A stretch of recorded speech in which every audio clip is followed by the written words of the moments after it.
Yo, how are you doing, folks? Welcome to episode 43 of the Simpa Life Podcast. I am joined with my co-host, Mr. Maka. How are you today, sir? Not too bad. You still managed to fucking peak the fucking thing, you dickhead. I can't see what you're looking at. I know this bar's going somewhere, but you're the technical wizard. I just sit here and talk shit for a couple of hours. Well, this is what happens when you don't have a sort of a hardware-based compressor. Do you know what I mean? Prior to this, so you're taking the feed directly from fucking Zoom output, so it's very much a lottery each week, especially when the guest comes in and the guest has the different volumes of the microphone. Fortunately, we don't have this problem this week. Simpa is too loud, but you know what's new. I'm good, mate. How are you? Good that was the weirdest intro and probably the shittest intro. It wasn't even a car crash. It wasn't even awkward. It wasn't even funny. It's a good start. I like it. No, awkward. Well, let's try it. Awkward as a new start. It wasn't even awkward. It was just shit. Now we're gonna make it awkward now because I'm gonna transition away from it and completely ignore it ever even happened. I'm grand. I am grand. Looking forward to obviously Product Earth and Paradise coming up. By the time people are listening to this, the next weekend. So if you haven't already, get your tickets for Product Earth. It's going to be possibly the biggest weekend of the year. It's definitely going to be one of the most professional and sort of corporate events. It's going to be very interesting to see kind of how the industry is formed and kind of where we are after basically 2 years of hiatus thanks to the ongoing global pandemic. Speaking of pandemics, I suppose we should move on. Our guest this week is somebody who's worked within health and within drug reform for many, many years. Our guest this week is a global advocate on drugs and HIV, a technical support consultant and drug user activist. He's a current project manager for EuroNPUD, which is the network for people who use drugs. He is Mat Southwell. How are you today? Good, thanks. And thank you for inviting me to talk to you all. Brilliant. Thank you for making the time. You've been on my list, I'll admit, for quite a while. Some of the larger international organizations have been something that I've wanted to do more research into and learn kind of how my generation almost inherited the drug reform policy and movement. And your name came up continually whenever I was doing research around the sort of 90s and early noughties. So yeah, I'm so grateful to be able to have you here today. I mean, from the research I've done for my notes, it seems that you've been active since the 1980s with your first project, which was HOT, which is a healthy options team. So could you tell our listeners a little bit about that? Yeah, so I started being involved in the sort of HIV sector and drug policy reform sector really coming out of my student days. I went to a small college in West Sussex and did a small campaign around HIV, which in retrospect was absolutely awful. It was skulls and pictures and all the things you shouldn't do, but I was involved in a small student union and I was interested in HIV. I then started volunteering for the Sussex AIDS Helpline and Centre, which was the second biggest gay community in the UK, and it had this strong AIDS helpline. And I was one of the few drug users joining in those days, an organisation largely set up by the gay community. But in joining an organisation that was coming from a community mobilisation response within the gay community, I learned about how community mobilisation works. I saw my chief executive at the time being a gay man living with HIV and also being a social worker by background, and seeing how people could use this sort of double lived, learned experience and to be very powerful. So then I did that for 14 months, and then I was applying for jobs in the HIV sector, and I got a job as a HIV health counsellor in a drug dependency unit, like an outpatient methadone clinic. And I went in there and started applying the same community models that I'd learned in the Sussex AIDS Helpline. And luckily, I wasn't managed for the first 6 months and was just allowed to do until anybody realised what I was doing. It was being very, very successful. But it took me a time to realise that actually applying community mobilisation with people who use drugs was absolutely not done. Drug users were really expected to be patients and to be sick, and the idea of being empowered human rights activists fighting for our health and rights, that really wasn't at that point seen as something that was part of how you treated drugs addiction.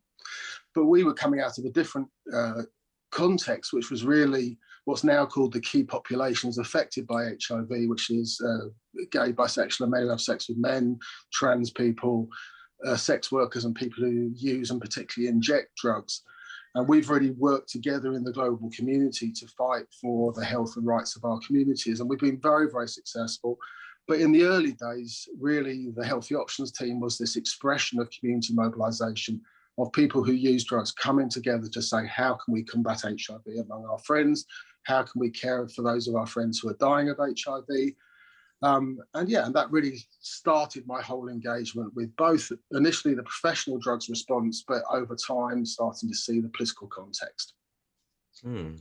Wow. So, yeah, I mean, you were, I suppose, really in the thick of it, as it were. I mean, I don't know much about sort of HIV and AIDS within the UK, but I've seen a few documentaries about sort of movements in America and looking at the narrative and the propaganda that was coming out from the governments at the time of saying who these demon populations were that were contracting this, that it wasn't ordinary, decent folk that were getting this. And it's interesting that there is such a, I suppose, not interesting in a good way, but it's to me, I find it's interesting that there is a correlation between these two groups that were marginalized and were demonized for such a long period of time, that then when such a pandemic as HIV, when its first wave sort of hit and nobody knew anything about it, there were these two marginalized groups that had this crossover, but almost one was hampered by the other. Yeah. So is that still something that is sort of occurring to this day? You know, LGBTQ movements have obviously gained a lot of ground. I know obviously education around HIV and AIDS lacking, obviously DaBaby, the rapper's comments recently. Generally society seems to be moving sort of forward with this. So how has sort of things changed in your tenure in working in this environment? Yeah, look, I mean, I think in the first 10 years of my career, because it was my career to start with, I was a professional. I was one of the first harm reduction workers in the UK. And I was exceptional because we were applying this community mobilisation response with people who use drugs. And in that first period, we were really just fighting to save our community. We had, Edinburgh had this HIV outbreak where 50% of people who inject drugs in Edinburgh had HIV. Now that scared the shit out of the Thatcher government, who, not because they cared for people who inject drugs, but because they worried that people who inject drugs would be a vector for HIV to get into the normal population. So in many ways, the Conservative government at the time responded because they feared that what was going on in Edinburgh would be replicated across the rest of the UK. Now, in fact, it turned out that Edinburgh was the exception, or one of the exceptions, and it had been particularly caused by the Edinburgh police using a strategy to prevent the supply of needles and syringes coming into the city. This is a city that predominantly was injecting its heroin. And that led to this major HIV outbreak. But because everybody thought that could be going on across the whole country, then that led to this response of harm reduction. So for the first 10 years, we were caring for our friends because in those days, we didn't have antiretroviral drugs. No, we cared for 60 of our friends who died of HIV during that 10-year period. Caring for them in the community because hospitals and hospices often wouldn't take people who are still actively using. At the end of that 10-year period, as we started to see things coming under control, harm reduction was working, antiretroviral treatments were life-saving, we started to sit down and go, phew, okay, what have we just been through? Now, why is it that HIV is so impacting on these communities on the margins, these criminalised populations?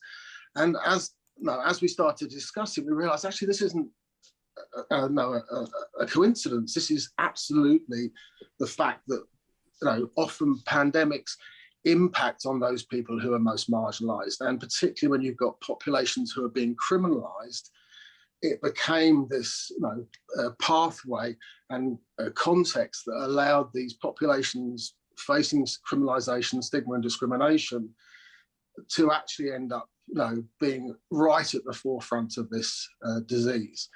So that was the real challenge. And I think at that point around the sort of end of the 90s, I was starting to think, well, no, this isn't just a public health struggle. This seems to be something more significant than that.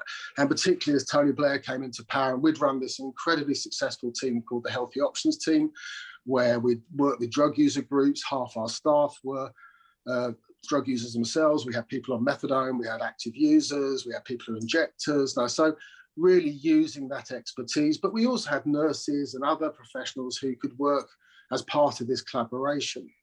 And it was an incredibly exciting model. It worked really well. We were an award-winning team. And then policy changed. Now, Tony Blair decided that HIV was no longer around to justify drug treatment. So therefore, we should now sell it as a crime reduction agenda. And for me, that was like a fundamental insult. No, the drug using community had stepped up and worked with the government. We'd run some of the early needle and syringe programs when other professionals were still fearing to do it. It still wasn't legal. But drug users stepped up again and again and again to help their community.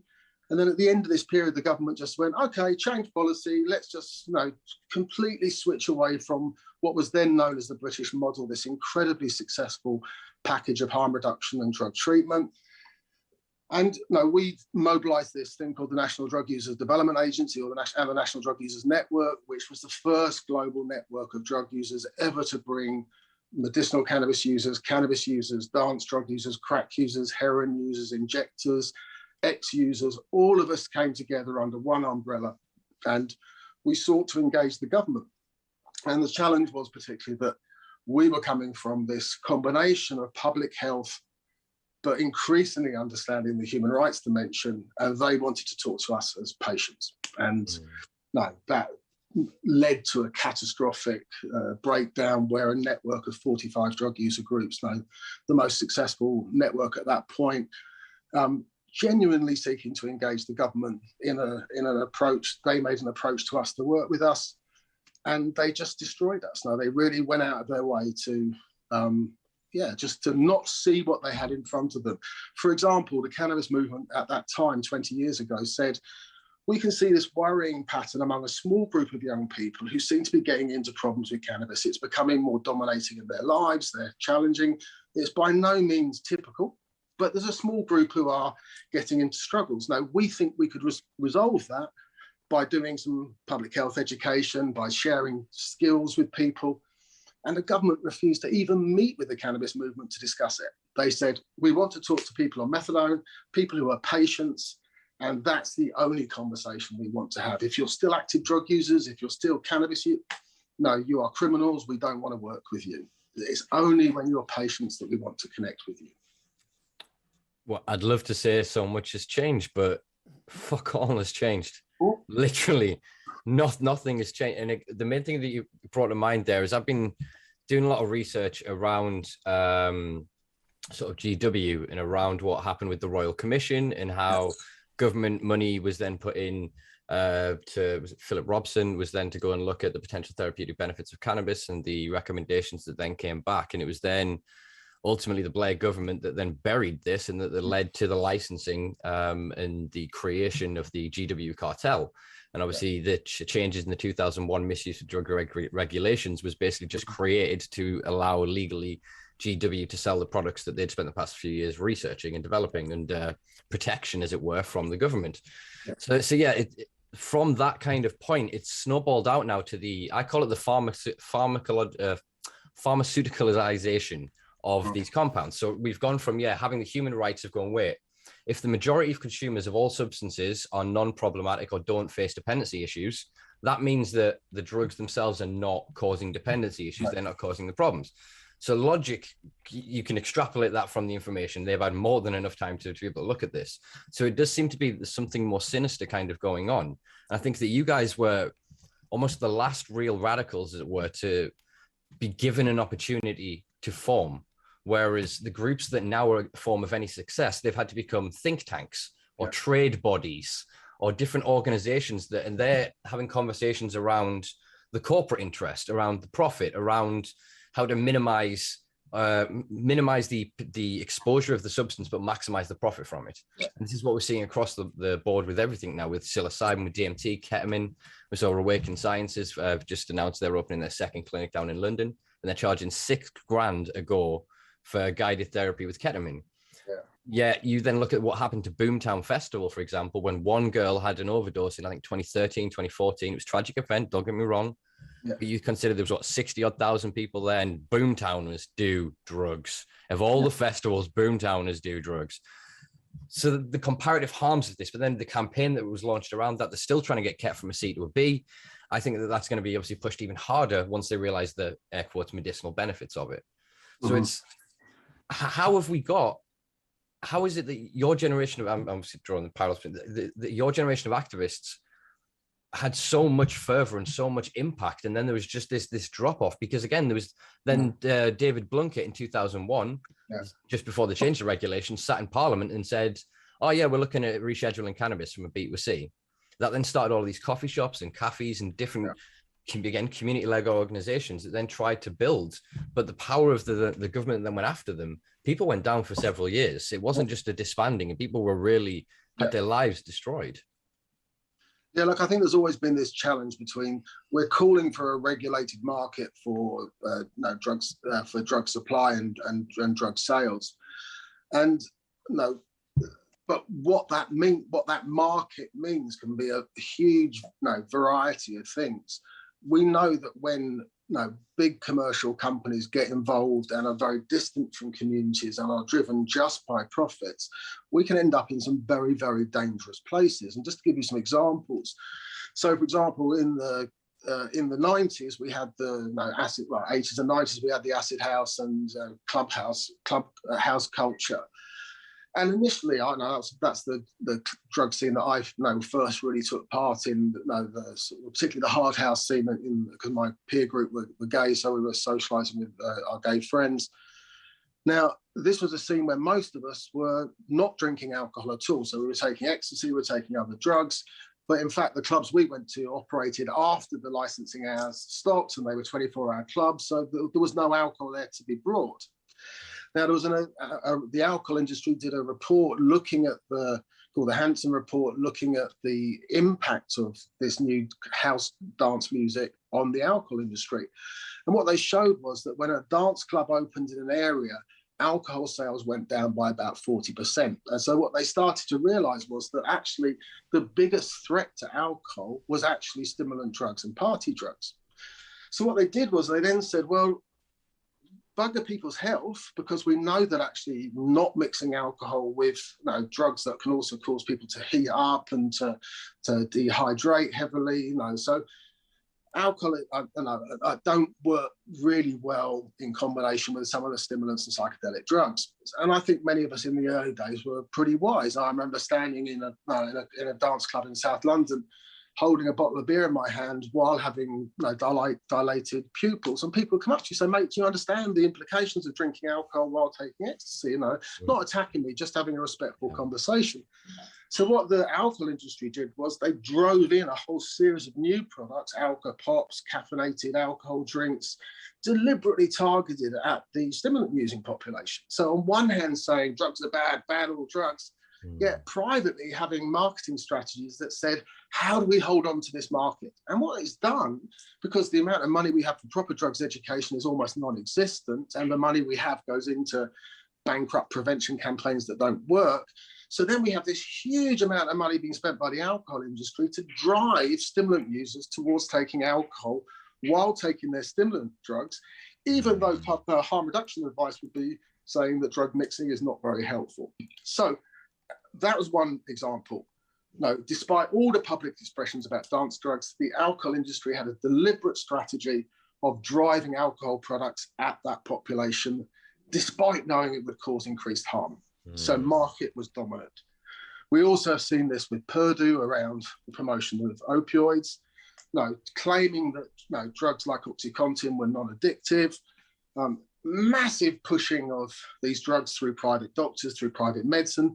We've been insulated to a degree because of the national health system and the better regulation of controlled drugs in this country, but it still had an impact of people just being massively overprescribed as pharmaceutical companies lie to doctors and by extension lie to the patients that they're trying to care for.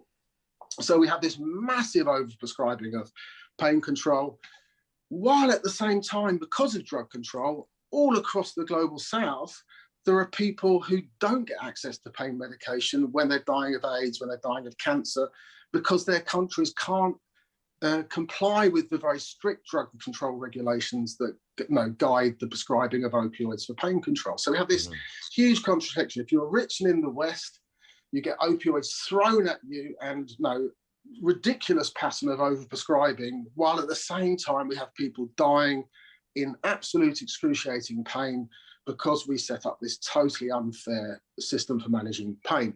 And then the last example is the tobacco industry, lying to people for years about the health consequences of tobacco, which they knew perfectly well, and even adding chemicals to tobacco to make them more addictive. I mean, just the type of disgraceful behavior. So that's what happens when you have big business come in and get involved in the complex area of public health and substance use.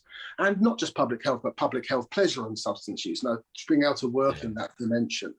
So I think then when we look at cannabis, particularly the potential social and benefits of legalizing cannabis, using cannabis as a transformative social agenda, not just using it as a marketing agenda, I think we really have to look across the pond at New York and think, is that really the model we want? No, surely if certain populations have faced terrible additional consequences of drug control, particularly people from Black and minority ethnic communities and people from poor communities, we should make sure that what happens next benefits those people disproportionately to compensate them for what happens in the past. Now, expecting a model based on rampant commercialism to achieve that type of social and racial transformation in our society, which I think is part of the story of legalization of cannabis and should be part of the drug reform agenda. That for me is why I think progressives need to say, actually, not having drug law reform is a really concerning thing, but equally having drug law reform done really badly, driven by rampant commercialism, without any consumer rights, without any understanding of the reasons why we use substances. No, for me, that's an equally worrying prospect. And I think, we've seen how the Tories can switch, position on issues like gay rights, driving homophobia through the Thatcher era, and then coming back to legalise gay marriage. So within a term, we're going to see the Tories looking at legalisation of cannabis. They just need to get round this. How do they get their voters to come out of the big drugs lie that they've spent so long spinning? Once they work out how to do that, we're risking a big business-driven agenda of legalising cannabis. And I think that could be one, just really poorly done for cannabis users, but also just a huge lost opportunity for society as a whole. Yeah, here. Yeah, I agree with the vast majority, if not all of what you've just said. To go back to one of your earlier points, it's interesting that then a reaction to, a lot of the dance clubs and stuff that were set up is they recognized the consumer's usage is exactly that. They maybe were poly drug users, but they were not mixing with alcohol. That just wasn't done sort of previous to, I suppose, even just the generation, I suppose, before me. Whereas my generation were brought up with you drink, then you do the drugs. Yeah. And that is so much more consequential and dangerous. It wasn't until I didn't really know sort of what MDMA or ecstasy's true effects until probably the fifth or sixth time I took it. Because it was always, you'd be in a pub or you'd be out somewhere, you'd be drinking and somebody would offer it up, or you'd be at a festival and you get that time of night and somebody'd wander through your campsite and everyone would be like, oh, go on then. And it's the novelty of availability increased the likelihood of abuse, misuse, and problematic use. And it took me quite a long time to recognize that actually the pacification and the self-destruction that came with the hedonistic enjoyment, I suppose, of it all, I could separate them. That it didn't have to be a destructive interaction. That, wow, I could take MDMA, feel confident and outgoing, and actually quite often, as I did, engage in almost therapy with randomers. Yeah. You know, a lot of people I know have done this, have healed great trauma from their past, have spoke first time of child abuse or of, neglect and various other things with random people they meet at festivals, and create this real powerful bond, and then have this shared catharsis where they share a secret to each other and they dance for a night and they leave and they're gone. And that is the community and world that I grew up in, and that's the world that I champion. But I feel that this has been marginalized and pushed down more and more by, again, what you said, profit-driven and capitalist intention dealing, pushing of drugs, not dealing of drugs, where you go, I have the drugs, who wants them? More a sense of, you want drugs, here's the drug you want, here, get it, get them addicted, get them hooked, first one's free sort of style. All of them are ideas and concepts that have come from neoliberalistic capitalism. And so, yeah, I can see that metastasizing into something awful. And I think the big one I see at the minute is coca-ethanol. So the mixture of cocaine and alcohol together produces coca-ethanol, which is highly euphoric, highly dependent, creates a higher rate of dependency than both of these substances combined. So for this year to last year, I actually wrote this down somewhere, cocaine deaths have increased 10% since 2020. And we've got a fivefold in 10 years. Yeah. Obviously, cocaine's become a popular drug, but we don't have the movement that we had at the 80s and 90s where the clubs went, all right, no alcohol, give them water, charge them an exorbitant cover fee, we'll secretly own the dealing and just give them free water and they'll dance all night. And these were the mechanisms that evolved. And as you say, it does seem to be particularly the Blair government, or toward the end of the 90s, there was this shift. So whereas in 96, say, California's coming on board with medical cannabis and really pushing that idea of almost open abuse of it. You pay a doctor $100 and go, oh, I don't sleep very well, me back. Oh, here you go, buddy. You know, there was 13 qualifying criteria and you were basically all but led into a conversation because the doc wanted his little 100 and his kickback from the dispensary next door. So I think that there was those movements around the world. I mean, obviously not including the global East, as it were, which was still obviously increasing death penalties, etc. Is there then a tipping point where then the endocannabinoid system is discovered? Mm-hmm. Because that happens early 90s. Then in the UK, we suddenly allow hemp farming and licensing appears. And then it leads into these crackdowns because, again, alcohol, big tobacco and pharma all look at this and go, wait, they're taking our share. Yeah. They're harming the market. So I think it feels like the past 20 years, rather than it being the vote winner on drugs, it's the corporate protective vote.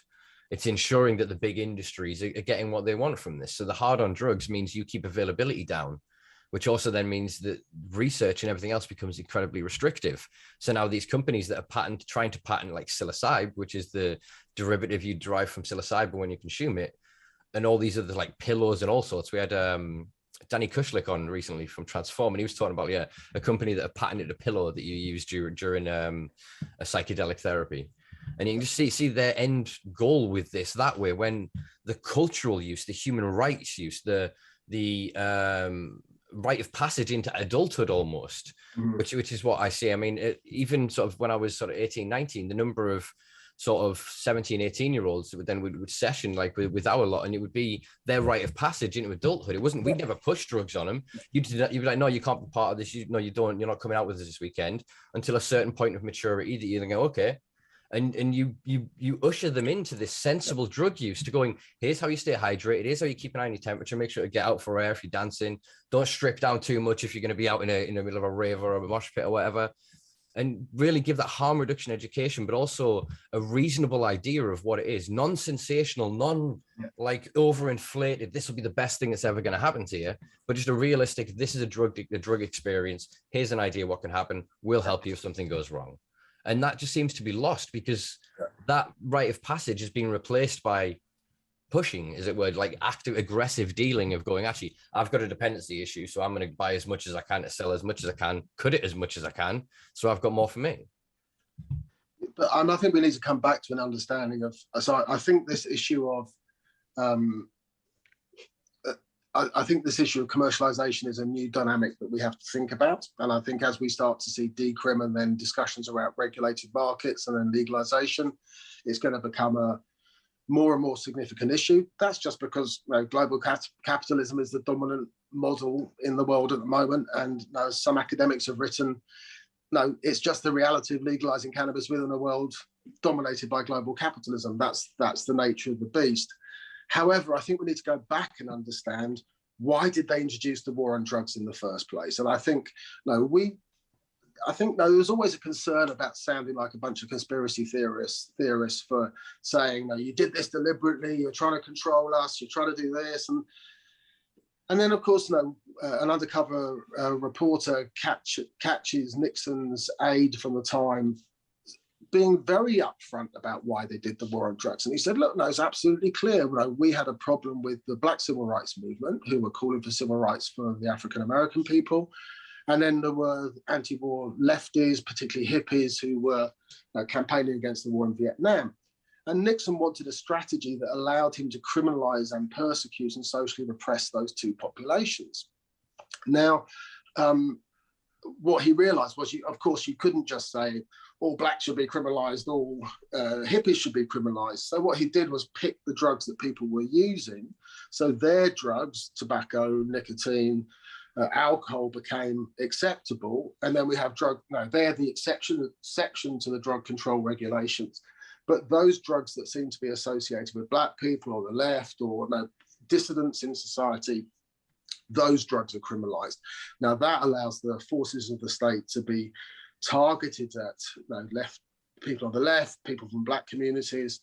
And there's been, despite the fact that we know that drug use doesn't, if anything, exists less in black communities than in white communities, despite that, the overwhelming impact of negative drug control is against black people, whether that's stop and search, whether that's imprisonment, whether that's sentencing regulations, whether that's targeting crack rather than cocaine, all the different ways that this is achieved.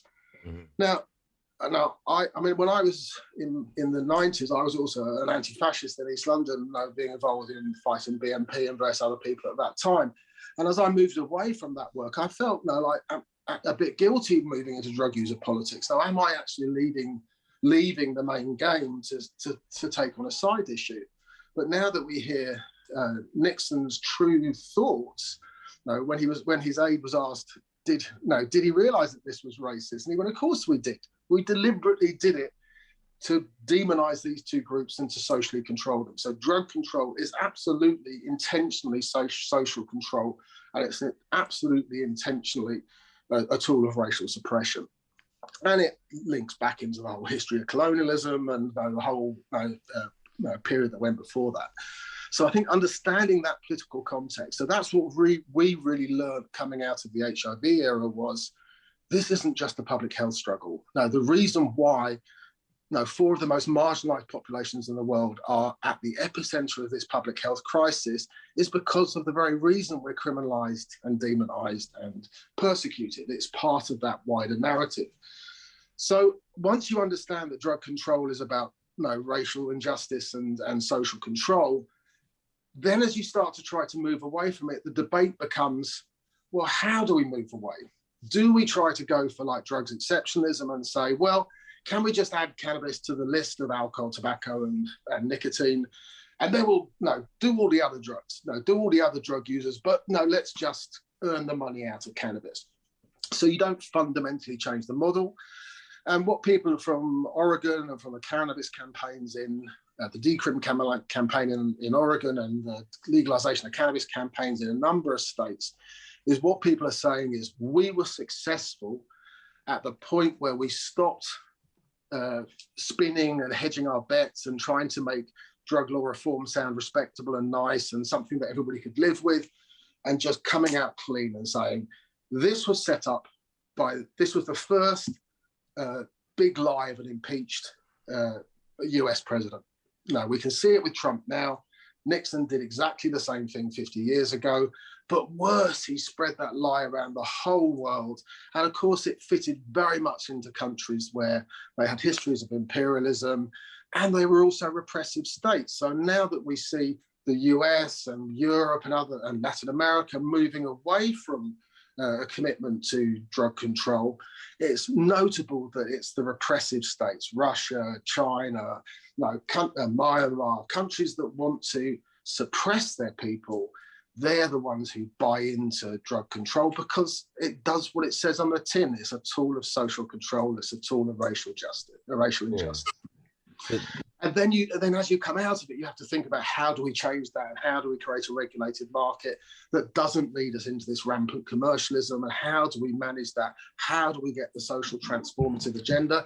But I think it starts with being honest. It starts with saying, this is what's been going on. This is an absolutely deliberate intention to repress people on the left, to repress people from Black and minority ethnic communities, and to oppose cognitive independence and cognitive freedom, that we can make choices about our own bodies and our own minds. Yeah, it's interesting. Actually, One exception that sort of came to my head in terms of authoritarian states there was North Korea in terms of with cannabis. But if they were a smarter nation that I suppose figured out a way to kind of weaponize capital's need for it, because with cheap labor and everything else, they could theoretically cultivate an incredible amount. It is quite interesting that also a lot of the nations that we're talking about now that are moving away from it are also quite highly Catholic or Christian. And a lot of the colonialism and the imperialism that occurred, then we installed these moralizing ideologies onto the populations, which are now still being used in some of them in incredibly vulgar and vicious and violent ways. I mean, I'm not saying that most religion wasn't anyway, but in terms of throughout history. But yeah, so it's interesting, but it's kind of a new form of colonialism we're seeing. So I've brought this up a few times on the podcast, on the kingdom of Lethos in South Africa. It's not in South Africa, it's like landlocked inside of it. They created a program several years ago where they were like, right, we'll have a handful of domestic licenses, we'll produce for a domestic market, and we'll figure out a way to really kind of get this going. Cut to a few years later, they're bought out by Canada, Israel, and the UK, and then the licenses suddenly become for export. And then all of a sudden they're exploiting the cheap labor there. So instead of enriching these communities, they're saying, oh yeah, we've given hundreds of jobs. What is the salary you're paying? What is the living conditions they're in? What have you done to improve the infrastructure, to improve the day-to-day life? It's not there. The same is true with South America that we're seeing at the minute. It's very, very exploitative, especially out of Colombia. They've got some, I'm not going to name any of the companies, but they are incredibly tied to some quite what I would consider corrupt venture groups in terms of investors with seriously deep pockets.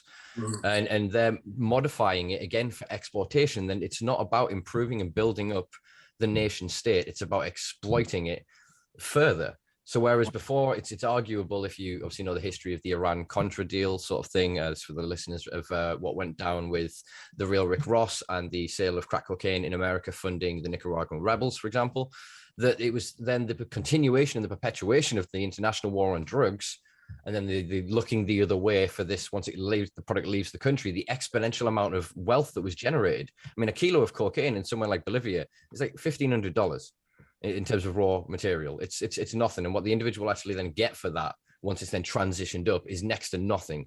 Then by the time it hits somewhere in the States, you 10, 20 grand. Do you know what I mean? It's astronomical, the amount that is made up to it. And it's the people in the middle that make that transit money. And that's in the illegal trade. And now what we're seeing is the legal capitalist trade is just copying that. Right. It's installing all of these middlemen. It's creating arbitrary regulation and restrictions that are not for the end consumer. It's not for the environmental benefit. It's not for any other benefit other than the perpetuation of that profit. And as you said before about the move in Oregon and even in, I suppose, Illinois, when they tried the decrim in the late 70s, is it was always about the idea of, you're wrong. These people have a right. This thing exists. The majority of people consume it. It doesn't harm them. Therefore, you have to identify what is happening with the individuals that are using it and are harmed by when using it.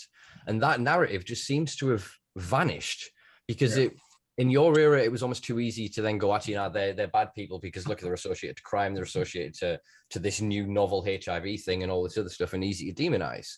Whereas now we've moved into the pharmaceuticalization, the medicinalization of these compounds, especially, I hate it, medical cannabis, which is basically the same as it was before. If you say the right thing, you fit in our little criteria, then we're quite happy to take you on and prescribe.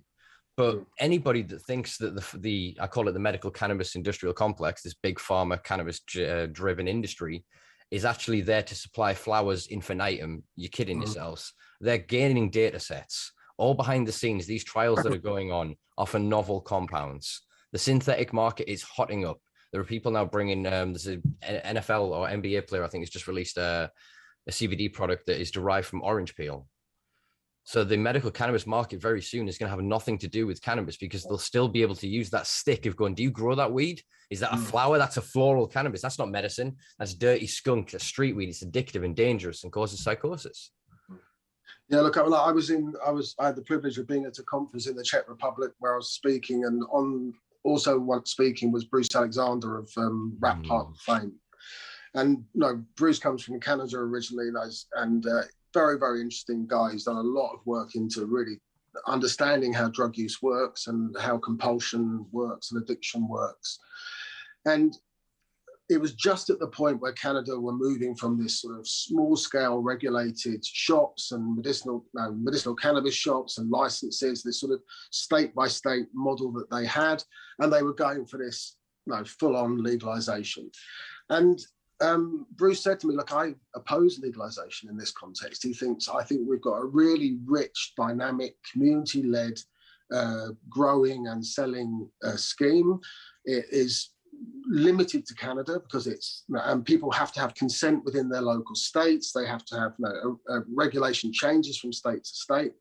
And he said, what I fear is when full legalization takes place, all of those markets, the market imperative of huge, great big producers being able to produce at scale for very low cost, whereas actually the cannabis market in many ways is typified by much more like a organic butcher or organic vegetable shop owner, where you've got someone who's a real enthusiast and committed to the product. They're really selling you a very, very high quality variety of products that meet your specialist needs.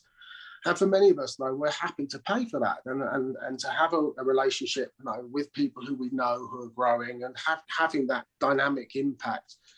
And that small-scale model also can be seen to benefit local communities with cooperatives and schemes that make sure that those communities most negatively affected by drug control do best, at least have a fair crack at the new cannabis market, and that we keep it local, that we keep it sensitive to local communities.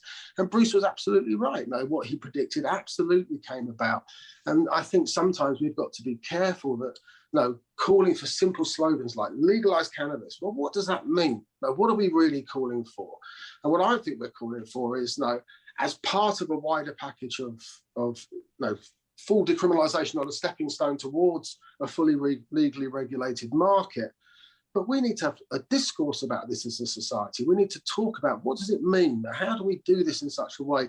Not super rich, powerful companies coming in and pushing away genuine attempts by governments to set up proper transitionary arrangements. Mexico, when they legalized cannabis, introduced, I think it was 500 licenses. And they said, oh, no, these have to be brought by Mexican companies. So it's a small scale. Let's stop big business dominating. What happens? Big business come in and buy all the companies that had licenses. So they create the very monopoly that Mexico was trying to avoid. Now, I think that sort of manipulation of the market, I don't think we should see that as positive in this setting. No, I don't think we want hardcore selling at young people. No, we don't want people pushing high THC products. We've seen what that looks like. That's asking organised crime to manage the drugs trade. And I think we need to be careful that we don't just move from one bunch of gangsters to another bunch of gangsters. No, the difference is one's organised crime, the other is a bunch of people absolutely driven by profit without deep roots in the community, without any real commitment to what happens as a consequence of their product in the community.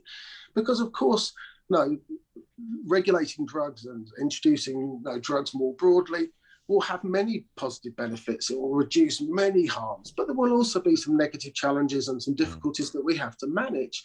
And by creating systems where we're talking to communities, talking to those most affected, talking to poor cities that are affected by open drug scenes and organised crime, actually working with them to resolve it, rather than this constant thing we face of promises of quick fixes on drugs.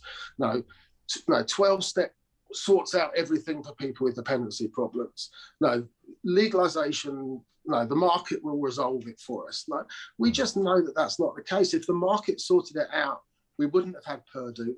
We wouldn't have had the disgraceful behaviour of tobacco companies over decades and decades, deliberately hiding the health consequences of their product. And the same with alcohol, being pushed at people who use stimulant drugs.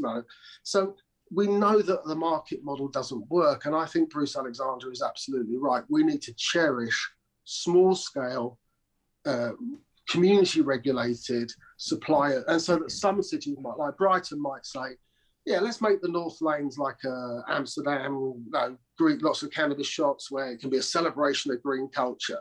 Another village in the middle of nowhere might say, we don't mind having web sales in our village, and we don't mind people using it at home, but we don't particularly want it all over, to make it the focus of our village. And I think that's perfectly reasonable. I think communities should be part of the discourse, so that you respond to drugs as the complex, very diverse range of products that they are, rather than going for simple fixes where people say this is the solution. Drugs are highly complex and they require complex solutions. And I think, and communities have to be involved, and communities of people who use drugs have to be involved. We're the consumers. We can't just be treated like a bunch of mugs who are willing to buy anything and can be ripped off. And we're just a bunch of people that you want to steal money off one way or the other. Yeah.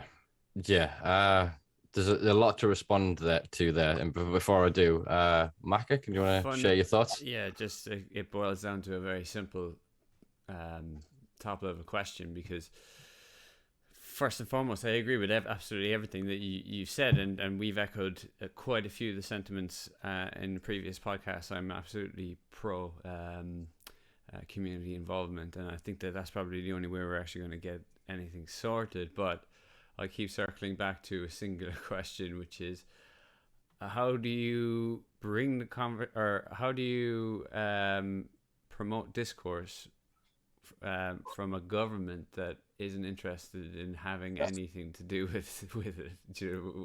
They don't even want to talk to you about it. As you alluded to earlier, it was like, do you know what I mean? We only want to talk about medicinal, still the patient focused stuff. So how do you talk to somebody that has their fingers in their ears?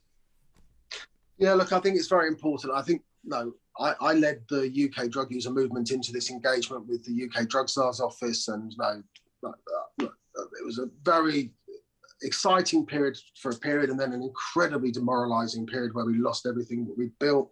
And really, UK drug user organising has been set back 10, 15 years by that process. We had one of the most developed drug user movements in the world. And many of us now work as international consultants and do work around the world. Many of us in the UK are involved in regional and global networks. But we just got to the point of thinking, how can you have a conversation in a country where the government denies the science of harm reduction and good drug treatment, uses the recovery agenda to essentially, and localism to essentially implement austerity and destroy our drug services? I mean, Dame Carol Black, who's just done this review of drug treatment, says our services are completely underfunded. The staff are completely demoralised. Nobody has a clear understanding of the work that they're doing. And it's a catastrophe. It's an absolute catastrophe. And it's one of these areas that they've over-privatised and got rid of the core public sector involvement. Just catastrophe. So that's just in the drug treatment world. The Tories implemented that by listening to a bunch of nutcases, a bunch of radical recovery people who even the mainstream recovery movement didn't really support. And because it fitted with their political agenda, and this is a party, 8 of their last leadership candidates acknowledged, of the 11 leadership candidates acknowledged that they'd taken drugs. So clearly there's one rule for them and one rule for us. And that's the reality. Poor communities feel the effects of drug control really hard. Middle-class people, we get away with it a lot of the time because we're economically insulated. Unless we get busted, we don't face the same consequences. And rich people get away with it completely. They have, detox centres that are more like health spas. They get. It's just a totally different experience of how drug control is experienced in different parts of our society. And you can see that now with cannabis regulation. If you can afford to pay £500 for your script, you can get a private script. If you're trying to get your kid support for epilepsy, you have to put yourself at risk of being prosecuted. Just that injustice feels so unfair, but it's so typical. It's what's happened all the way through the drug story. Black and minority ethnic communities, poor communities get the shit kicked out of them in terms of drug control. Some middle-class people will be unlucky and get caught up, but the majority of people will experience it less significantly, and then wealthy people get a pass. And at the same time, a lot of people are making money out of the drugs trade as well. So let's not forget that's going on. So how do you have a discourse with them? I mean, I took the UK drug user movement into an engagement with the Blair government, and we were destroyed by interdepartmental funding. They never really wanted to work with us. And it's now what I say to governments is, please don't engage us if you're not serious, because actually we know from theory around community mobilisation that engaging people tokenistically as communities does more harm than if you never engage people at all, because actually just you teach people that they're powerless. And I think I've experienced that negative consequence. Now, I then learnt about that and went off and did work at the UN and EU, and we've experienced a very different engagement from people willing to talk to us. But as I come back to the UK, I think we have to think about, is it worth talking to the Tories? Now, these are people who absolutely know what they're doing. They're using drug control as social control. They've only recently become concerned that it might be a bit implicated in the terrible racial injustice in this country. And I think we're sitting here saying to them, you've messed up our treatment system. You've made our drugs that weren't really that dangerous now are dangerous. You've created a completely unjust system where people are treated completely differently depending on the resources that they have in society.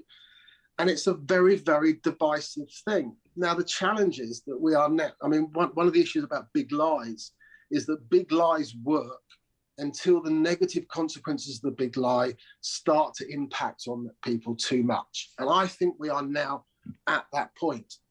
I don't think the answer is then to try to engage the Conservatives in a rational discussion about drug policy, because they know what they're doing. They're doing it deliberately to fuck us over. Mm-hmm. If you can understand that, then you have to think, what is it that we can do to get a progressive alliance of political parties in the UK to come together and bring about change? Now, that doesn't require negotiating with the Conservatives. It requires calling the Conservatives on the racial injustice and the social control that they are deliberately buying into, even though 8 of their last 11 leadership candidates themselves acknowledge that they're taking drugs. And I think through the pandemic, more and more people are starting to get sick of this. One rule for them, one rule for us. And it just feels totally unfair. And if they're prepared to do it on PPE, what do you think they're going to do it on the profits around cannabis? Yeah. Wow, a lot to unpack there. For our viewers, I will be putting a link down to Bruce K. Alexander's work around Rat Park because it is invaluable. It destroys the classic prohibitionist argument of what addiction is, chemical hooks and that kind of idea. It shows that dependency issues typically arise from socioeconomic factors, but I suppose in an economy, not a cashless economy, but like an economy of services and goods traded in terms of food between the animals themselves. So that scales up quite well to actually the evidence that was just released by the Office of National Statistics that shows that obviously this year, I'm trying to find my notes on the wall over here. We had 4,561 deaths in England and Wales, which is up 3.8% on the previous year. But interestingly, the northeast of England is the worst hit. We have a 3 times increase compared to London, which then when you think of the population in terms of size and whatever else, you can then start to extrapolate from that, dependency issues typically arise in areas that are economically deprived. Areas that are economically deprived under the Tories, it's almost done out of vengeance. You think of what Thatcher did when they came up here and they had the Orgreave riots and everything else, where cops were brought up from around the country, they were debadged, they had their numbers removed, and they kicked the living shit out of the miners that dared stand up and go, no, your privatization and removal of these industries will kill our children. And I was brought up in a generation in the Northeast that we didn't have apprenticeships because of Thatcher. We didn't have industry, didn't have anything. Brought up in such a way that the juxtaposition between the families that had and worked in the sectors that were deemed good for society and the laborers, the working class, the people who actually gave their bodies, their hearts, their communities, their souls to power and build this country, we are left on the fucking dirt heap. So it's interesting as well that in Scotland's drug deaths are actually per capita the worst in Europe at the minute. They had 1,339 deaths, which was a 5% increase. But the population in Scotland is 1 in 5 of the people that are dying are born of the 70s. So it's actually of the generation of people that were hardest hit by the closures of these industries. So I think the other side of that as well that we're seeing, and why we're probably seeing a larger conversation by conservative pundits, people on more of the political right, or even just people of affluence, is it's starting to affect their kids. Their kids are having dependency issues. Their kids are now, so it's not suddenly the scourge of drugs that sneak in, and because you live in a bad place, the bad drugs get you and you are bad. Now they're having to go, well, wait a minute, my son's a good kid. I raised him. How is he having this problem? What happened? And some of them go to the ultra Christian ideology of, well, it's like kind of the devil or it's a sin. This evil has got in them and it's got a hold of them, and end up writing off this person's life rather than sitting down with them and going, what's wrong? How do you feel? As Gabor Mate, one of the greats of this world, said, you do not ask why the dependency, you ask why the pain. You've got to find the root cause of drug dependency, drug use, drug addiction. Any excessive behavior is a symptom of an underlying issue. And until culturally we can have that, we're not going to get anywhere. So I think you're right. Conservative ideology is the antithesis, is the perfect dilution of neoliberalistic capitalism. And that is incompatible with compassion, with community, with the idea of building cooperative communities that are built on the betterment of everyone rather than the exploitation of a few. Because ultimately, this is the world we live in. I mean, the world's celebrating Rihanna recently as becoming a billionaire. And there's only a few people kind of going, well, yeah, but she's still a billionaire. Doesn't matter if she's black, doesn't matter if she's a woman. By being a billionaire, millions are in trouble. That's how the economic system of this world works. So there are small pockets of population trying to wake up to this. And I think the main bullet point that kind of drew to my mind from the points that were raised before is that it's not about creating an industry. It's about respecting and legitimizing the existing one that's here. How do you think the Home Office reckons what, a couple of million people consume cannabis every day? Where the hell are they buying it? Where's it getting grown? Where is it getting traded around to people? You know, where is I run a cannabis club. How is it then we have all these huge events? How is it we have these big expos? And how is all of this legitimate, semi-legitimate, quasi-legal industry around this? Yeah, it's a controlled drug, as the claim is made under the Misuse of Drugs Act, you know? So we're in this horribly hypocritical period where the cognitive dissonance and the barrier built in people's minds is crumbling. Because as you said, the PPE contracts and everything else, and I think it was 95% of the contracts were uncontested. You've now got MPs that are, oops, I broke my phone, so that the committees can't look at the messages and shit that they've had. The hypocrisy within this, I think, is bubbling to a point where the majority populace are going to go, somebody's fucking wrong here. So my greatest fear is that this current conservative government are going to legalize cannabis as a vote winner. They're going to smash the youth. They're going to draw them in, get another 5 years, and then continue to build the con and corruption that is conservative ideology when in power. I'm not saying that Labour's any better necessarily, as we've just discussed with the Blair government leading to the criminalisation and further criminalisation of cannabis. But what I mean by that is that conservative ideology doesn't typically survive entheogenic substances. So people that consume cannabis, that consume natural psychedelics, things like MDMA, synthetics as well, things that create empathy and compassion and hyper neural connections in the brain, allow them to kind of look and go, oh, maybe I'm the problem. Maybe it's me. Maybe this is the issue. And I think that, so even if they do legalize and try to create these restrictive models where then more drugs are consumed in society, I think the collective consciousness of society will evolve to reduce conservative ideology anyway. So I think we're going to win anyway. It's just a case of how many more people have to die, how many more have to suffer, how many more have to be criminalized. Because I was thinking about this the other goddamn day of like how small, we already know that what poverty does to the human brain. And we know the Kathy Burke, I think that's the woman who did it, did a program on Channel 4 recently, a two-part thing that people should really watch. And she discussed in that the idea that your IQ measurably drops if you're impoverished because you're not as you're malnourished. You don't really have the same ability to plan and structure your life and to actually go, I can put this away and plan for tomorrow. When you're constantly hungry, you're constantly worrying about the next 5, the next 10, you know what I mean? And so that is occurring to drug consumers as well, that even if the only one thing they do is they smoke a little bit of weed a few times a week, every time they see that blue light, every time they hear the siren go up, every time they see a copper somewhere, they've got, what's in my pockets, what am I doing? The long-term psychological effects of that in terms of the limitation of creativity, of expression of self, of your basic human right to be and exist and to be as weird and as wonderful and as beautiful as you are. That to me needs to be, as you said before, the underlying narrative of this. And we have to come out as a collective community of the weird and the wonderful, and that we take that from the LGBTQ community and going that for all there is still issues with things like TERFs and people with having issues with trans within queer and binary communities, they're still having these conversations and trying to evolve in-house. That's not happening in drugs. Now in cannabis, you go, oh, I get my magic piece of paper. I'm a medical patient. And so you get to sit on this nice little comfortable throne of legality and legitimacy and look down on the other cannabis people that don't have your protection. And it feels to me quite disingenuous that I'm not saying all people with prescriptions are doing this, but it does feel a lot of people are then having fun with it. They're posting with their vaporizers in public places or talking to cops and showing prescriptions and being challenging. It's like, you're not being an activist and you're not risking, or you're not challenging if you're not risking anything. Yeah. Do you know what I mean? You're from a point of safety going, look how safe I am. And all you're really doing is acting as an advert for the medical cannabis industrial complex for you to follow that point, so that eventually all that's going to be left in cannabis is the dirty druggies. They've taken the sick kids.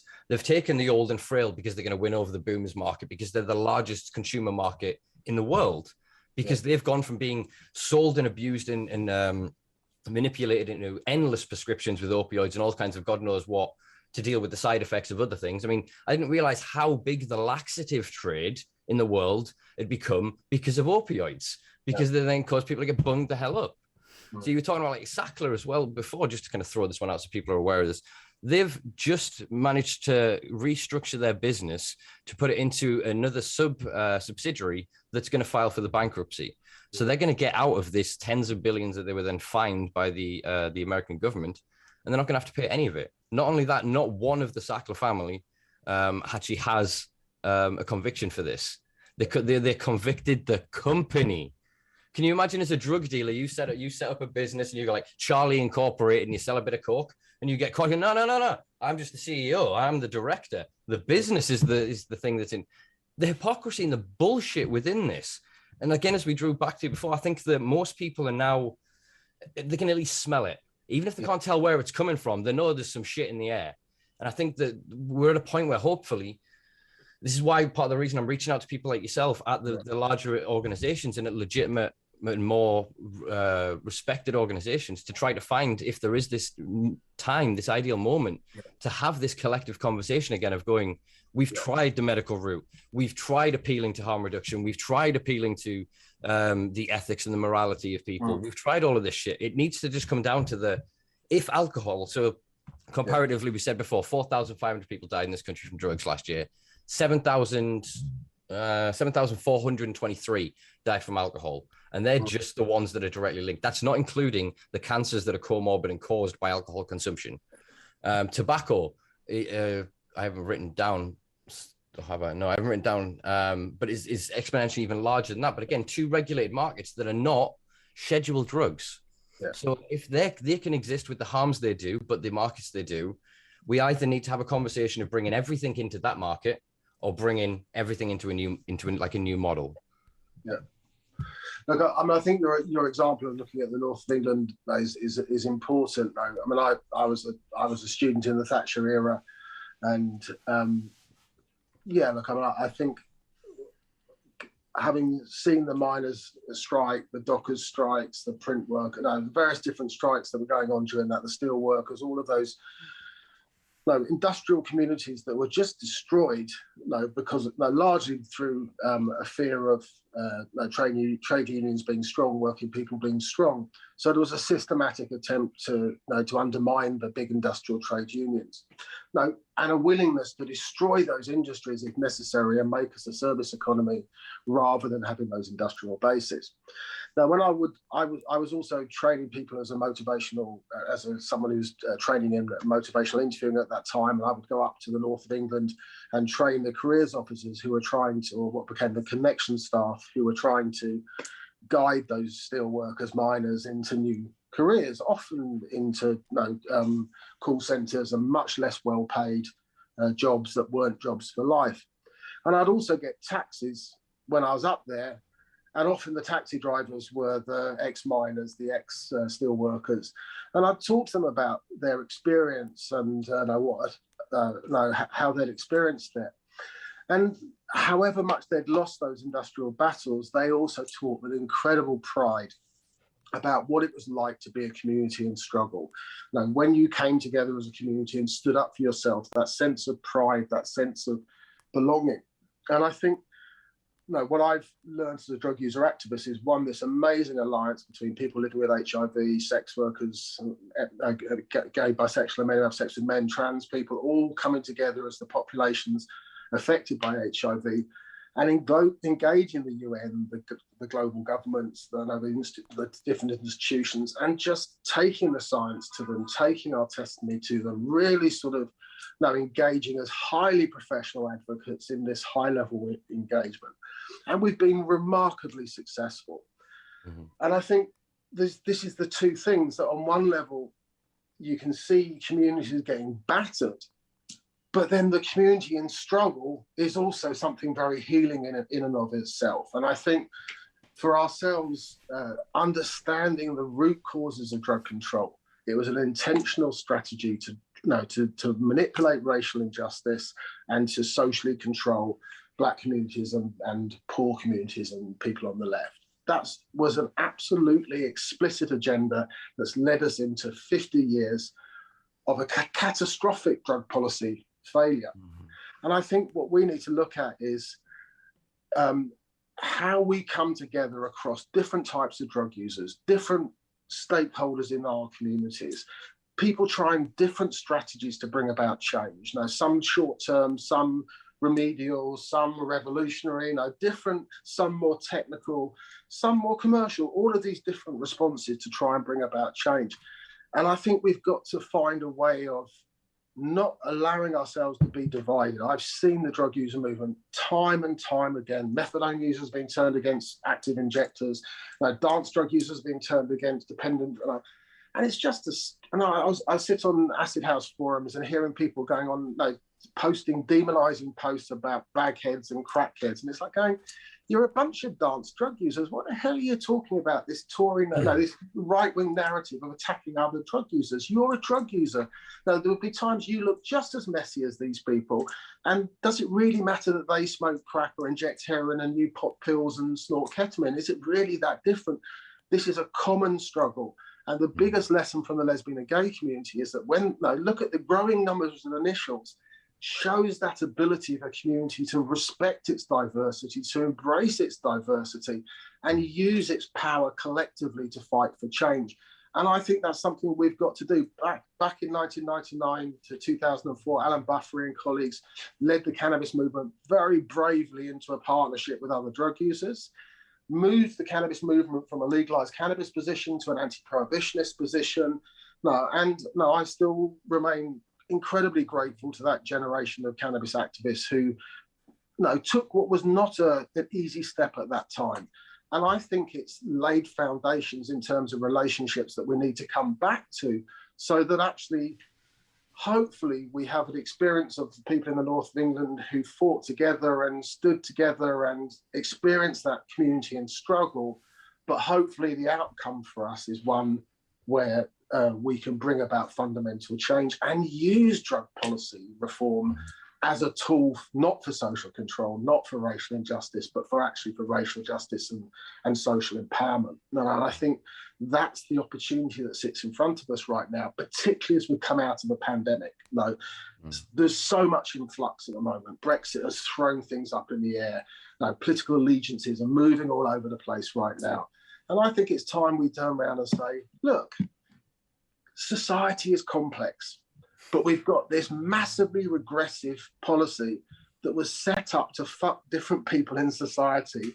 Let's at least get rid of it and then use the money that would be saved from over-policing, from putting too many people in prison, from legalizing cannabis, from eventually regulating other drugs, and all the associated industries and economies and community movements and social movements that will grow from that.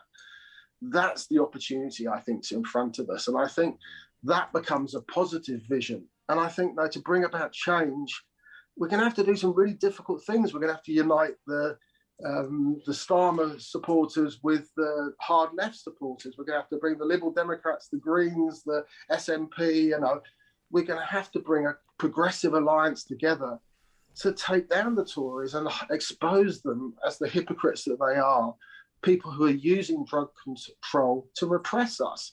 And I think to promote that as the 1945 style transformative agenda, Starmer's looking for that type of agenda. I just don't think he's found it yet. And my argument to him is drug policy reform is that radical agenda. It could potentially unite the Labour Party. And we also need to build a bigger coalition because of the way that politics are so stitched up in the UK right now. We can't just use Labour to bring about change. And so I know this is a tall order. I'm not in any way saying, oh, this will be done overnight. We'll do this by next week. But I'm sick of this. I'm really sick of it. I've lived I'm 55. I've lived all my life immersed in the Misuse of Drugs Act. Yeah. And I'm sick of it. I'm sick of the friends I've lost. I'm sick of the people who I've seen hurt and harmed and traumatized by this brutalizing policy. And I'm also incredibly proud of all the activists that fight and don't buy into the dominant ideology and say, we don't believe this big lie. The big drugs lie is about social control and racial injustice. We're calling it, and we're calling for something different, for a new vision of the future. And it's going to be a very challenging process, but I think we have to think big. Otherwise, we're just going to be looking for incremental change with a fucked up system. And I think, no, it needs fundamental reform. It really does. Yeah, too true. And I think that only comes, as you say, from a united voice. It needs to be the collective orchestral sounds of unison of us singing almost to the oppressor of going, we will not take this anymore, and literally just taking back that power. And unfortunately, in the current system that we live under, that happens at the ballot. But as we were sort of discussing before, it's quite difficult because a lot of the mainstream politics of this country is still hard on drugs works. When it's almost not a case of them going, oh, legalize, and it's not the same narrative anymore. The Tories have moved on. So what their success is allowing, in legal air quotes, legalizing medical cannabis, now allowing, trials with LSD for alcoholism, allowing MDMA for PTSD, ketamine for depression, and DMT for this. And they're co-opting our culture. They're stealing from under us. So the new prohibition isn't the elimination of drugs. It is the Tories being the drug dealers. It is them determining what's available on the market, where you can buy it, and how much it is. And this is what I've been discussing with a few people recently. It's something that I'm going to try and dig down into over the next few weeks after Product Earth for a blog, is what's going on with the proposed THC caps around the world. And the THC caps around the world seem to be linked to lobbying from the medical cannabis industrial complex. And it seems to be that they're going, okay, you can have your weed to smoke and your little recreational drugs, but you can't have enough that would actually be therapeutic for you. You cannot obtain, or you will not be able to afford, and through limiting of how much you can purchase from each outlet, the requirements that you would need to be able to really give you the high-end therapeutic effects. But if you want to pay for our maintenance drugs that we've synthesized and patented based on these things, and I think that's what's happening across the board. I do not ever think they're going to allow us to have MDMA dance clubs, for example, or something like that under the current guise of what is going on. And so I think that we have to go to this point of, instead of waiting for them to go and allow each of these things to have a legitimate therapeutic use, and then have to go to almost a can card style of discretion for people that are using MDMA going, oh, no, I got PTSD, so this MDMA is cool, I'm allowed to use this, that we're going to end up in a really warped system. So I think that we're ever approaching this point of the only argument left is the human rights argument. And if the European Human Rights Act, if the even if the Nuremberg protocols and all of these things are worth anything, if the UN, the World Health Organization, has already been backing this for the past 10 goddamn years, they have said no country should be prohibiting a substance, that it is more harmful, that prohibition causes more harm to the greater population than it could to any one individual ever. And I have personally sort of seen this. I have met people that are in difficult, really seriously difficult states, but I've also met people that are in similar positions, but because they have a compassion in their community, they're not being demonized. They've not got their family have kicked them out and going, we're not talking till you stop using drugs, and have not been arrested and beaten and dealt with by the system and the authoritative institutions. The people that have then been fortunate enough, and it's ironically the most impoverished people I've seen that typically have that community, but then they fall into dependency. Somebody, come stay on my couch, mate. So they'll nick something from you, and even then they'll go, I understand, I've been there. And it's that act of compassion, that act of caring brings them in and allows them the strength to be able to face whatever trauma, what other underlying issues it is that they are masking or maintaining with their dependency. And that's the narrative that I think we need to push. But it's how do we get this argument that drugs have potential therapeutic benefits, but also the benefits from people using the drugs are them just using them sometimes, in the sense of the hedonistic release of tension at the end of a week. We all go, it's Friday, wine o'clock. That's socially acceptable. Why isn't it somebody works 80 hours a week in a really hard job, then goes, you know what, I'm going to pop a couple of pills at the weekend and dance for 10 hours.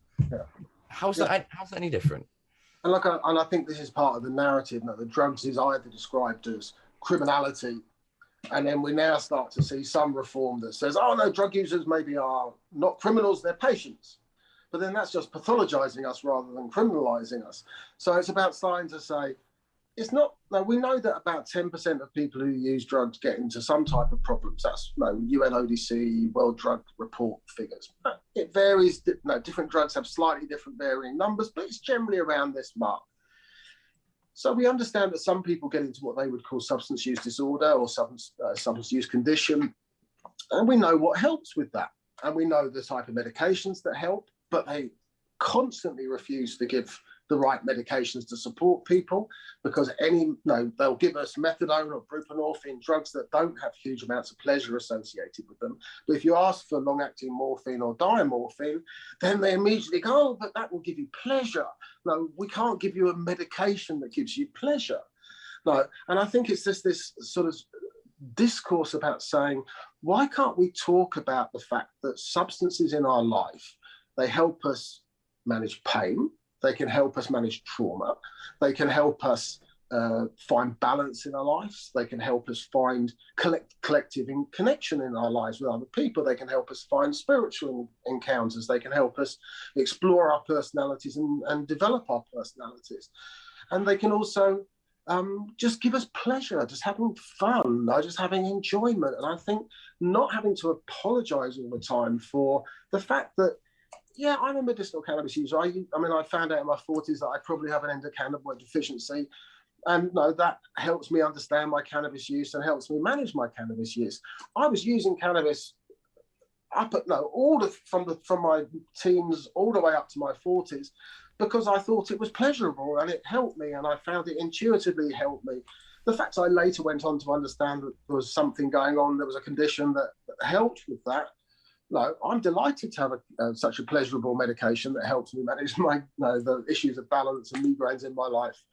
And even acknowledging that those drugs are helping doesn't mean they don't also give us pleasure. Ecstasy was massively therapeutically beneficial for me. I grew up as a child of a father who was a malignant narcissist who demolished my self-esteem of me and my brothers and sisters and my mum. And ecstasy healed me of that. It really helped me love myself and love people around me and understand how I could heal myself. Ketamine helped me strip trauma and lose trauma that I'd experienced in my life. Now, I've experienced a lot of these different drugs doing real good for me, but I also have a huge amount of pleasure from them, and I don't apologize for that. And that is part of the discussion of drug use that just isn't discussed. When you hear sports people discussing their engagement with sports, they talk about lots of different features of support. You can understand the complexity of it. And personally, I just see myself as an Olympic drug taker. I'm just someone who has dedicated myself to drug taking with the same sort of commitment that I see people who are elite sports people. And I tend to see my drug use within a sort of extreme sports type framework. It acknowledges that sometimes there will be harms of playing very hard, and there's juxtapositions of incredible pleasure, incredible healing, incredible communality that also come from, and personal development, all come from taking drugs. And that's the complex nature of drug taking. That's the complex nature of humankind. That's the complex nature of human beings who've always taken substances. Why do you think we have an endocannabinoid system? Why do you think we have endorphins in our system? Because we've always interacted with these substances since the earliest human time. Now, we go back to Iron Age artifacts, are found to have opium poppies in them. No, so that's the world we come from. Actually, the last 50 years of prohibition, that's the aberration. And because that's what we've all lived through, it's hard for us to look at it and go, actually, we just lived in this fucked up 50-year period where people in power have used drugs against us. That's completely against the history of humankind, where drugs have been part of society, part of growing up, part of key milestones in our lives, part of healing, pleasure, and all those other things. And I think what we're trying to do with drug law reform is reclaim that and say that 50 years of failure, as Transform's campaign rightly says, has been catastrophic. You should be justifying why you're doing it, not expecting us to justify why we're drug takers. Here. Any thoughts on that, Manga? No, I think that's very well wrapped up, to be quite honest about it. Like, I don't think anybody should be thinking in sort of apologetic terms, because it's quite clear that the maintenance of this of the current establishment is beneficial to opportunist politicians that are careerists, say, for instance, that aren't really willing to tackle more complex, or the interconnectivity and how complex, essentially, how fucked up society is as a result of neoliberalism. It's not. I mean, I hate to be a party pooper, but until we coalesce around that approach, which is essentially classism. It's a classism. That's what it is.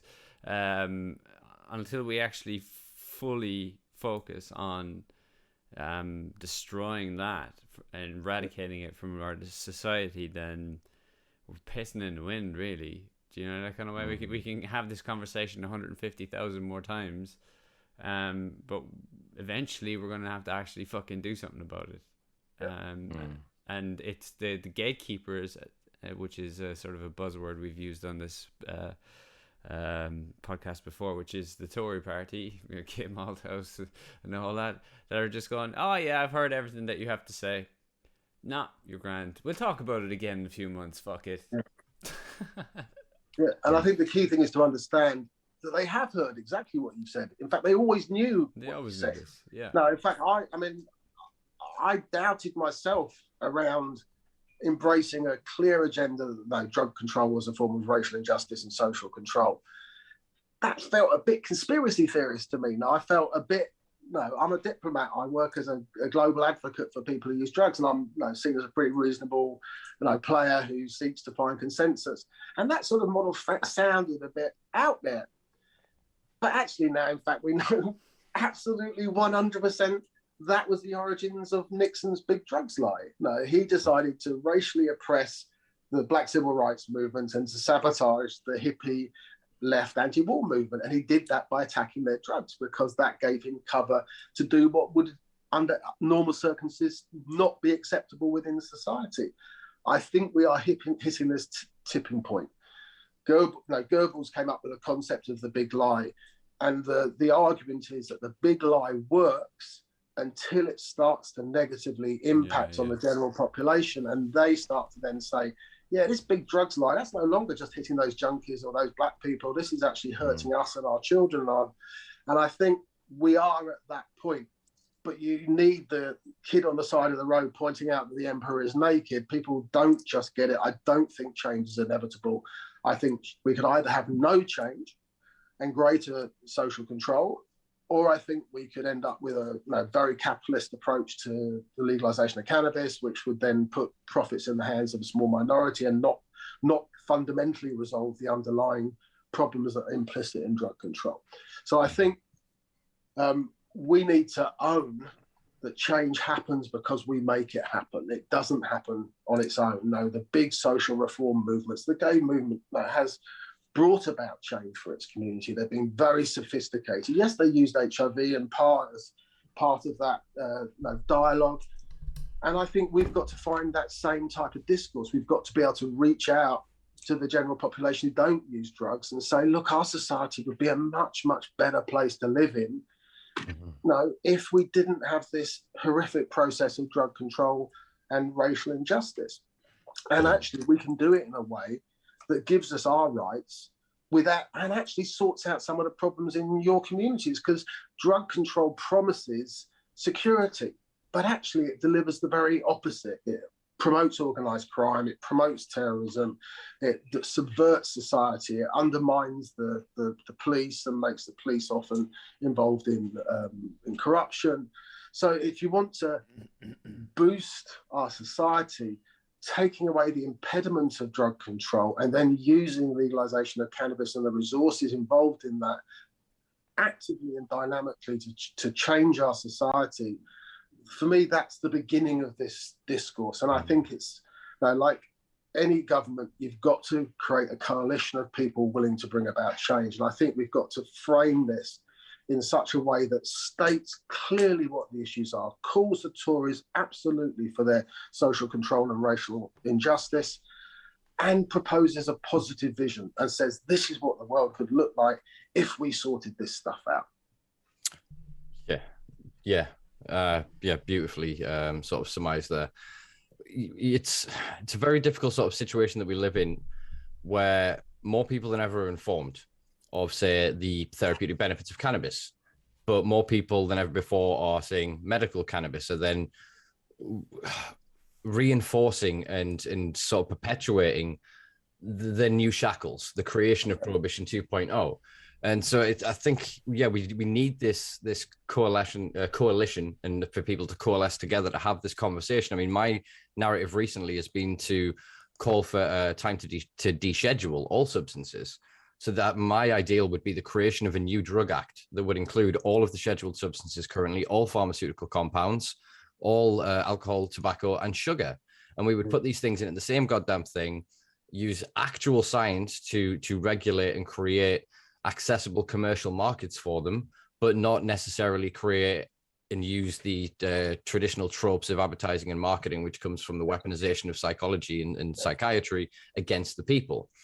And then it is from community-led organizations, as you said. I think it needs to be kind of what the states have done, where in California, in any of the states, actually, the individual townships can still have forms of prohibition. They can still go, it's not for us, in terms of not allowing sales, but then consumption, because it's protected under the state, is still all right. So there's means and ways we can create bespoke policies across the board. And that starts with the communities coming in together and recognizing that, because as you say, we already know the majority of inquisitive crime is caused by dependent users in areas. We saw this when Ron Hogg created a system of diversion in Seaham, and inquisitive crime went down to like 78% within like a month. And they found that it was 5 or 6 habitual offenders that needed to support 400 or 500 quids worth of to access their need for each day. Once they started putting in exchange programs and stuff, and they started diverting, finding out, actually listening and going, who's selling the shit stuff? Not just who's selling the stuff that's making your friends OD?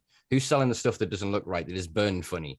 Do you know what I mean? And they were starting to go that way with it. Well, if we start to actually go that not all drug dealers are bad, not all drug consumers are bad, but that there are some people within those categories that will still commit actual criminality. Yeah. Once we can remove that umbrella from them and we can see in the light who is who, I think we'll be able to progress far easier.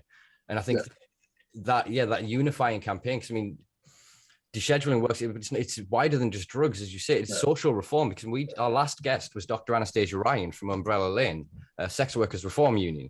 And the conversations that we had around that just galvanized in me that it is the same fight. It is the same fight. The right to exist, the recognition of human rights, the idea that the powers that be cannot use their warped sense of moralizing to then go, we don't like this, therefore we're going to destroy your lives, make your very existence hell day in and day out, expose you to criminality, expose you to violence, expose you to the corruption of the world that is perpetuated by their policies. So I think that literally it's like I say to people all the time with this, is if you are a drug consumer, I'm not saying it's something I wish we had time to cover with yourself and necessarily do what you did and very publicly come out and then unfortunately get so destroyed for it and lose your business because of it. But in some small ways, have those conversations with friends, with partners, with colleagues, with random people on the street, for fuck's sake, and allow people to look at you and go, but you're not homeless. You're not smelly and scruffy. You're not dirty. You haven't robbed me. You haven't hit me. How are you a drug user? And just challenge that perception and constantly be planting those seeds, because as you said, there will arise not just one a metaphorical one child will arise and point to this. And that's coming, that collective thing. And it's millions of us are standing up at the same time and going, fuck no, just no. I mean, privately, the conversations I've had with police, they recognize this. But as soon as that uniform goes on, the letter of the law is this. I've got kids at home. I've got to feed them. I've got to clothe them. I've got to pay for their education. Yeah. So everybody is currently forced into the situation of, it's the meme of the dog in the house fire. This is fine. This is fine. This is fine. And as you said, it's the Goebbels created the idea of the big lie, which was you create a lie that's large enough, you repeat it often enough, and eventually it becomes truth. And that is the narrative of drug policy. But I think that, the fact that medical cannabis is sort of failing as a thing in the UK in terms of like mold, the availability, the supply chain, the quality and quantity and consistency, like I said, is quite up and down. That's showing that actually the traditional market, the legacy market as it's been known in the States now, these are the ones we need to turn to, because they have the lived experience, the expertise of this industry. You know, before they even had discovery of an endocannabinoid system, I guarantee you there was some long-haired hippies in this world that knew the benefits of cannabis in such a way, but they just couldn't articulate it to this. They'd have known of the rough concepts and ideas, you know what I mean? And that knowledge and that experience, if that is not brought into this new wave of reform, it's not reform, it's further restriction. Yeah. Look, I think we are at this very exciting moment. I think I've really been in exile from the UK for the last 15 years. I've lived here, but I've focused my organising and work abroad because I just didn't feel there was a space, just because people were lying about. We had set up this very, very successful British drug treatment model, British harm reduction model. My role as a technical advisor is to teach that model to drug users and governments around the world. And yet our own government is denying that model and has led us down 15 years of decline. And the result of that decline is more of my peers are dead, more of my peers have HIV, more of my peers are harmed, more parents are left without their kids. All of those, more people are in prison. And that is the consequences of bad drug policy. It impacts on real people's lives. And when you understand, on one level, yes, it was validating to hear that the big drugs lie was a deliberate, intended strategy from Richard Nixon. On the other hand, it made me furious. Now, the idea that this wasn't a mistake or a bad set of ideas that had evolved over time, this was a deliberate strategy where we were collateral damage in a war that they were fighting, not against drugs, but against people who use drugs. You can't fight a war against inanimate substances. You can fight a war against the farmers, against the suppliers, against the people who use drugs. And the problem with this war is that it's a self-fulfilling prophecy. When I first started taking ecstasy was a relatively benign drug with about the same risk as downhill skiing. Now, we then started, and I was lucky enough to use ecstasy before the whole killer pill stuff became spread. So I could experience the drug not knowing what it was the first time I took it, just to take it in a club setting and just appreciate it and enjoy this wonderful drug. And then as I coached other people to take it, I had to help them get over their fear of the killer pill, get over their fear of these things. And now what do we face? Is because they've fucked up the precursors and banned the precursors again and again and again, we now end up with such dangerous precursors being used to make ecstasy that ecstasy now is the killer pill that they claimed it was 20 years ago. They've now made it into what they falsely claimed in the first place. And that's the nature of prohibition. It causes harm, it undermines culture, it puts young people at risk, and it promises security, but actually delivers the very opposite. Yeah, very well surmised, very well surmised. I'll ask you our final question that we ask all of our guests, which is, what does the future hold for you? Yeah, look, I'm in a process of transitioning around my work over the next sort of year and a half. I've been very much involved in the drug user rights movement, both from the UK internationally and more recently in the European Union. And I'm sort of coming to the end of that work over the next sort of 18 months and starting to look at where I go next. Partly it will be focused on international development and supporting drug users in some of the most marginalized places in the world to organize, come together, and seeing drug users organizing in Afghanistan, in Kachin, in Myanmar, in Nigeria, in South Africa, I mean, just remarkable. And no, that's a huge privilege. But I'm also looking with partners to look at this potential of saying, is there a way that with the up and coming 2024 election, is there a way that we could push for enhanced harm reduction, full decriminalisation and legalisation of cannabis, use that as a stepping stone to think about what we're going to do next and to try to build this coalition. We have wonderful drug law reform organisations like Transform, like Release, a number of organisations in the UK. What we're missing, I think, is this sort of campaigning body to take the message to the people and build this mass coalition that actually gives people like Keir Starmer and other political leaders the courage to embrace this agenda and understand its potential for social reform and racial justice. And for me, like, I don't know if I understand it's a Hail Mary. We've had a very difficult period, and trying to see something positive out the other end of it may feel rather optimistic, but the end of pandemic periods have often been moments of social transformation.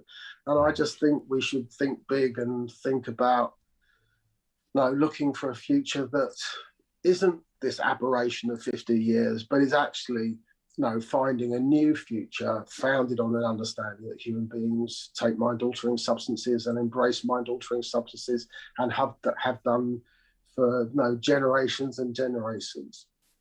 As Banksy says recently, fucking go big or go home. Exactly. Yeah, I think, as you said, as a Hail Mary, I think it is the perfect opportunity in terms of where we are. Yeah, the combination of the end of the pandemic, the economic stimulation necessary, the Black Lives Matter movement, the medical cannabis awareness, as it were, awareness of the therapeutics of psychedelics and everything else. I think now is the point, especially with people being, even if it's not a socialist versus capitalist idea, the idea of the majority going, wait, you're going to all of a sudden, after destroying and violating us and strip searching us and imprisoning us and bullying us, berating us, demonizing us, stigmatizing us, you're going to turn around and fucking sell this shit to us? I think enough people are kind of, So I think, it's the unifier. As you say, it's building the arc. We have the animals in the industries with Release, Transform, with Foundation, with so many other wonderful organizations across the country that work in all corners, that if you could put them in the ship and everyone can see each other, it's basically, we have the pieces.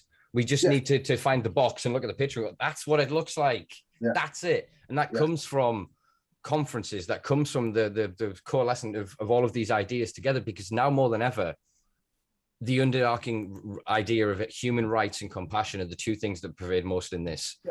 There is magic money trees. There is ways to deal with this. We can, and if we are going to legalize cannabis, we have to include expungement, reparations, and, as you say, positive discrimination as a way to enrich and rebuild the communities and the cultures most detrimentally destroyed by this farce of a war. Yeah, and look, the post-pandemic party is going to be a blast, and I think we either go out and all take drugs and clash with our government that is trying to then introduce greater penalties for recreational users, punish us more, or it becomes a moment of social transformation. We all come back together, we connect with each other, we acknowledge that 50% of people going to festivals are taking drugs. The huge number of the general population has been to festivals. And I think we just need to start speaking to each other, hearing each other, seeing each other, and saying, if we can unite and bring this about, we change the future. We leave a reality behind for our children and our grandchildren that is actually not about repression, not about racial justice, but is about pleasure, is about joy, is about communing together, is about spiritual enlightenment, is about healing, is about managing trauma, all those things that drugs offer us, but the big drugs lie deny. And I think it's time to reclaim it and to own it and to embrace it. No, I don't expect everybody to use drugs. No, I think they're missing out personally, but no, that's their choice. I respect the right to choose. Mm-hmm. But I don't accept that anybody has the right to tell me how I can manage my body and manage my cognitive liberty. That's my right as an individual human being. And I will keep fighting with my community until we bring about change.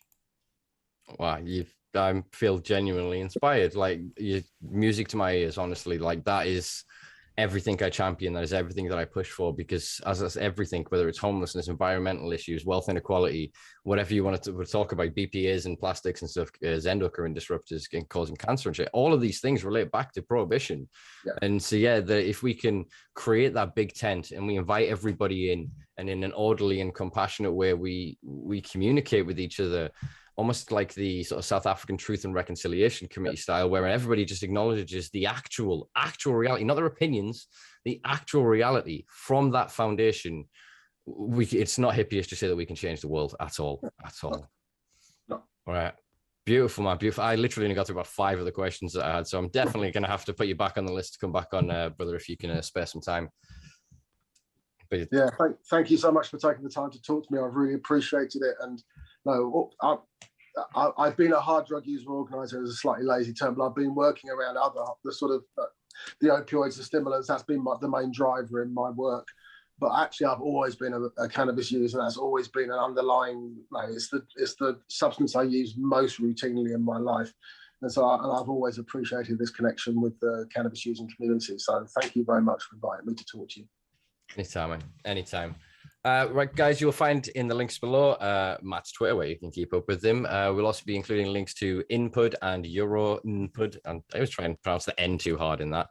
Yeah, if you stuck around to the end of this, I'm assuming you liked this, folks. So please do check us out on patreon.com/Simpa Life. We're on all social media platforms @Simpa Life. And just a little bit of a tidbit, we may be going to 2 recordings a week post Paradise Gardens in September, folks. So do keep an eye on that. All right. Thank you very much for the time tonight, gentlemen. Hope you have a good evening, and I'll see you all later. Thanks. All right. Yeah. Peace and love, folks. Take it easy. Oh, like, share, subscribe, and all that shit. You know what you're doing.